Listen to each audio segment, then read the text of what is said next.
gather again on this Good Friday at the foot of the cross, which calls us on not in shame, not in fear, but more deeply into the costly journey towards life. There is wounding, there is weeping. In Jesus as the promised one, God is not separated from that.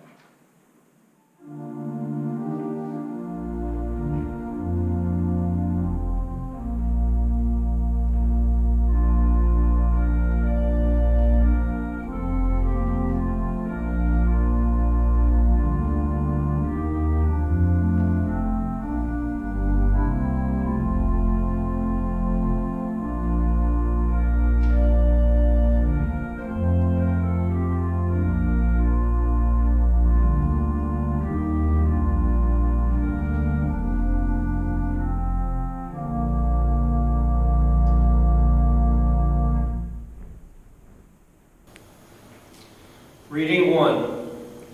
The elders of the people and the chief priests and scribes rose, and they brought Jesus before Pilate. They began their accusation by saying, "We found this man inciting our people to revolt, opposing payment of tribute to Caesar, and claiming to be Christ, a king." Pilate put Jesus this question, "Are you the king of the Jews?" "It is you who say it," Jesus replied. I remember a man who had dreams of what might be, that people would be set free from ideas and images about God that enslaved them, that people would believe that through their everyday acts of human kindness, they are intimately connected with the sacred, that people would live in peace in God's presence all the days of their lives. I remember a man driven by his dreams.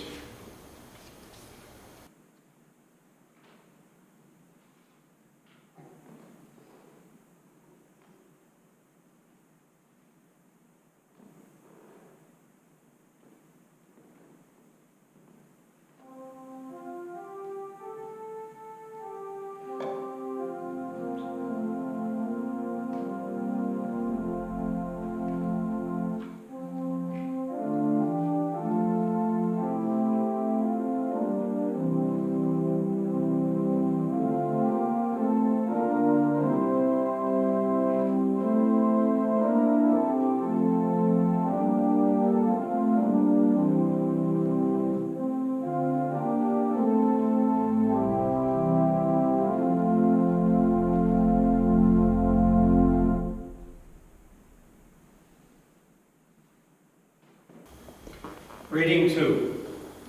Pilate then said to the chief priests and the crowds, "I find no case against this man."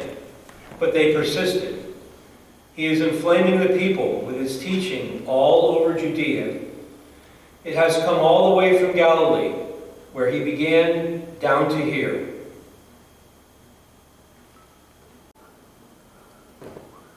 I remember a man who had his moments of breakthrough, when it must have seemed his dream was being realized, the times people really listened and responded, the men and women who were prepared to walk with him and support him, times when he spoke better and more convincingly than other times. I remember a man enthused by his successes.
Reading 3.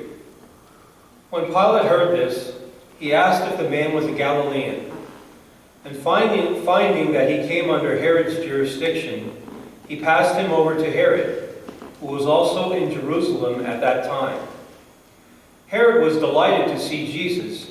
He had heard about him and had been wanting for a long time to set eyes on him. He was hoping to see some miracle worked by Jesus. So Herod questioned Jesus at some length, but without getting a reply. I remember a man who learned of the cruel death of his cousin. He got into a boat, seeking a lonely place where he could be with his friends to absorb the shock, to grieve quietly, and to calm the feelings of powerlessness and frustration and fear for his own future. I wonder what he prayed about that night. I wonder what helped him leave that lonely place and go forward to confront life, rather than retreat into isolation and safety. I remember a man driven by his convictions.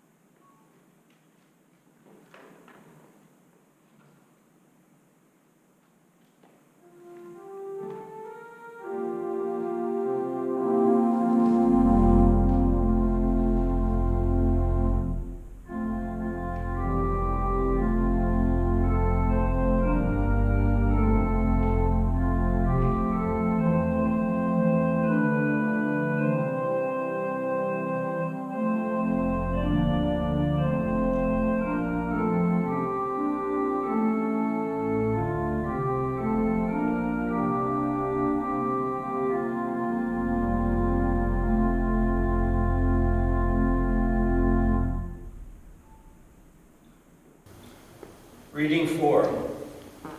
Then Herod, together with his guards, treated Jesus with contempt and made fun of him. Herod put a rich cloak on Jesus and sent him back to Pilate. And though Herod and Pilate had been enemies before, they were reconciled that same day. Pilate then summoned the chief priests and the leaders and the people. "You brought this man before me," Pilate said, "as a political agitator. Now I have gone into the matter myself in your presence and found no case against him in respect of all the charges you bring against him. Nor has Herod either, since he has sent him back to us." I remember a man whose dream was shattered, who broke down and cried over what could have been, who knew the pain of failure and powerlessness, who knew what it was like to feel broken and terribly alone. I remember someone human, like all of us.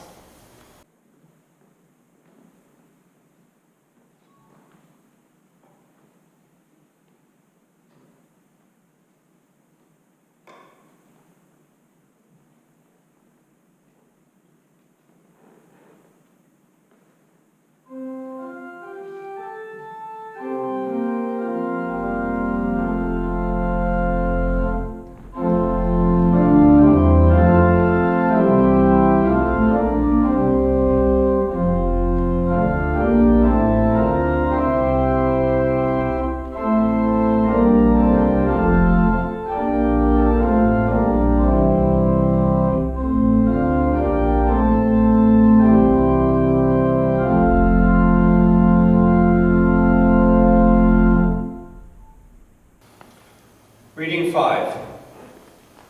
Pilate then gave a verdict. Their demand was to be granted. Pilate released Barabbas, whom they had asked for, and who had been imprisoned for rioting and murder, and handed Jesus over to them to deal with as they pleased. I remember a man who knew he was going to die, who gathered with his friends knowing it was for the last time, who spoke to them about what he really believed, who wanted them to remember him and to keep his dream alive. I remember a testament to love.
Reading 6. When they reached the place called the Skull, they crucified Jesus there with the 2 criminals also, one on the right, the other on the left. I remember a man crucified. He was a failure, abandoned by his male friends, taunted, despised, enduring a shameful and agonizing death. No consoling or heartfelt presence of his God to help him. I remember a man whose faith in all he believed was tested to the limits.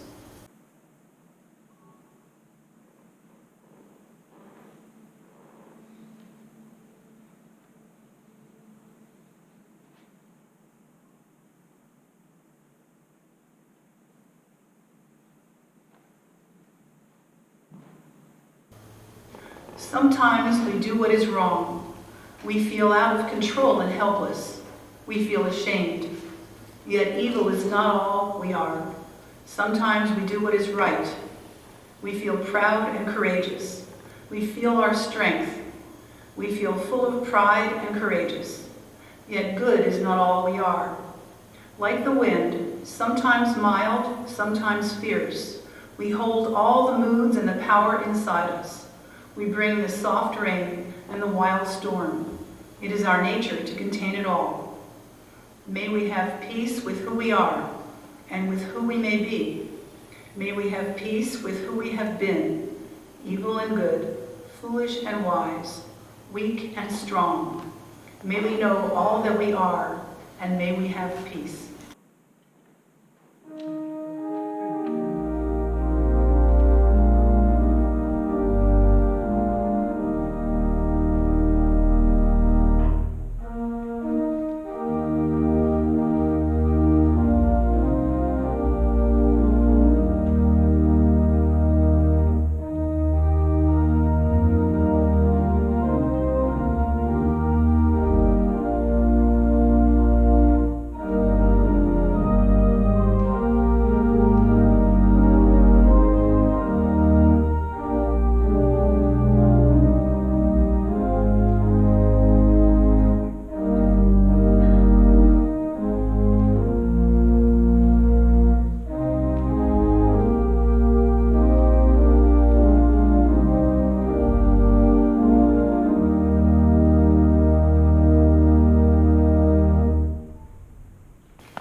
Reading 7.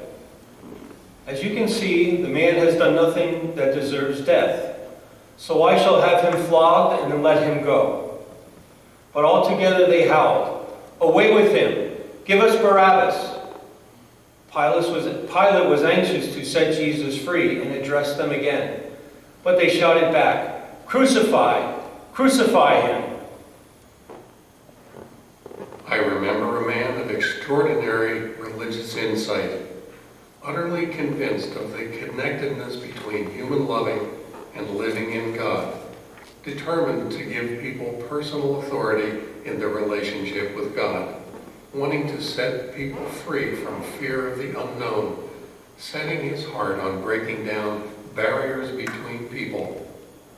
We give thanks for the ways in which the life, teaching, and death of Jesus have set us free.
Now go in peace and faith, for nothing can separate you from the love and the source of life that is God.